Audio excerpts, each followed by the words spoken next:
Joining me now from Houston, Texas, is Stephen Kinsella, a senior fellow at the Ludwig von Mises Institute with over 17 years patent law experience.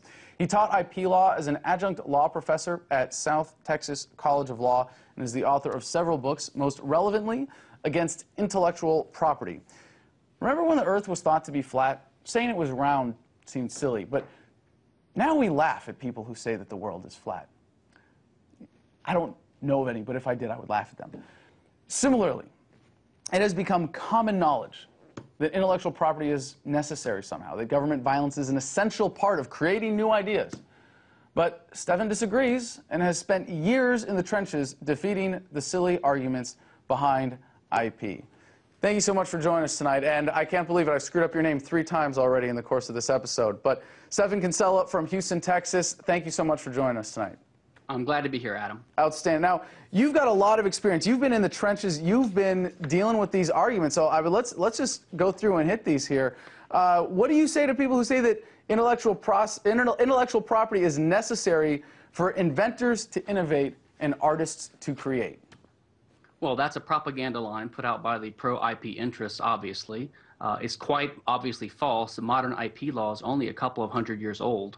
And before that, we, of course, had plenty of innovation and artistic creation. We had Shakespeare, the classical works of art. We had the great classical music.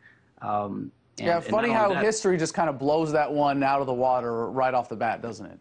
Yeah, it's clearly not necessary. In fact, the government is good at doing only 2 things that I'm aware of. It's good at destroying, and it's good at bamboozling people into thinking it's necessary. It's not good at doing anything else, so it's surely not going to be good at encouraging innovation.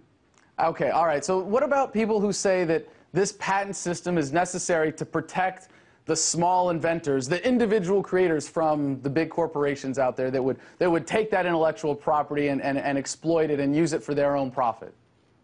Well, it's just simply false. I mean, most small inventors and small companies, most small inventors are employed by large companies, and as part of their employment agreement, they assign all of their intellectual property over to the employer, either work for hire or under a similar doctrine like that, so the employer owns it anyway.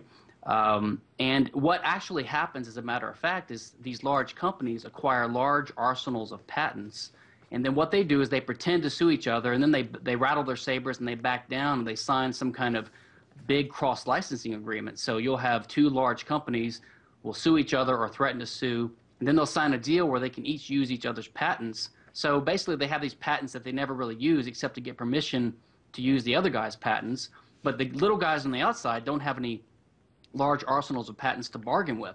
So basically the patent system erects barriers to entry, helps companies grow larger, and it makes it much more difficult for smaller companies to enter the playing field. Okay, so I know this goes back to maybe endorsing some kind of property concept to ideas in the first place, but a lot of people in the world today, in America, even libertarians are still kind of stuck on this concept, and they would come to you with the question, but property rights, capitalism, essential, what you're doing here by saying that we shouldn't have intellectual property is socializing ideas. How do you respond to that? Well, calling something property doesn't make it property. I mean, most people nowadays would think you have a property right in your Social Security payments or in your welfare income or in a right to an education. Actually, the word property is only a fairly recent innovation used to apply to patent and copyright for propaganda purposes. This is explicitly admitted by even defenders of IP. They used to be called what they were. They were censorship and they were monopoly grants of privilege. The patent originated in the 1609 Statute of Monopolies, and copyright originated in 1710 in a copyright statute in England as well, when the purpose was censorship and the impediment of the spread of ideas. Now, I know the answer to this next one for myself at least, but we have a lot of creative people in our audience. We have a lot of young people. We have a lot of people that are making music, that are making videos every day, that are out writing stuff on the internet, various levels of claiming intellectual property. But without the government protecting intellectual property, how are they supposed to make a profit? Well, there's a few things here. First of all, government doesn't really protect intellectual property that well. There's a lot of types of intellectual creativity. That's a good point. That are left out, you know, mathematical algorithms or physics ideas or fashion designs or perfume smells or even certain business methods and models, which are all creative and help create wealth. But the basic idea is that the government comes in and they assume this role to regulate this area, and they make people rely on it. But the truth is, it's not the government's job to tell you how to make money off of an idea. One way you could do it is to petition the government for a monopoly grant, which protects you from competition, but that is not the free market.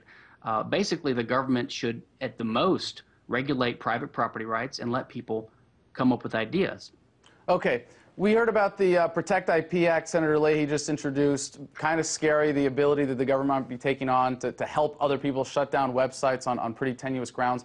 A lot of people are saying that with the internet, because it's raising so many issues about intellectual property, when the cost of copying an idea, the cost of replication is approaching zero here. How do you think that intellectual property rights are meeting the internet? To me, it seems like the internet is literally killing the notion by simply overpowering the ability to stop the free flow of ideas. What do you think of that? What do you think of Google's response to the Protect IP Act?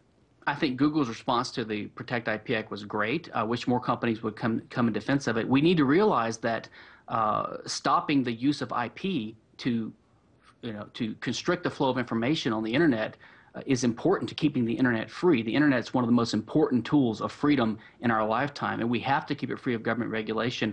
And that includes all these outrageous, insane, and unjust uses of copyright law and other government laws like gambling and child porn as an excuse to regulate what people do on the internet. Well, it seems like it's a losing battle anyways, fortunately, and I really appreciate you coming on tonight. Thank you so much.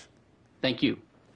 That was Stephen Kinsella, a senior fellow at the Ludwig von Mises Institute.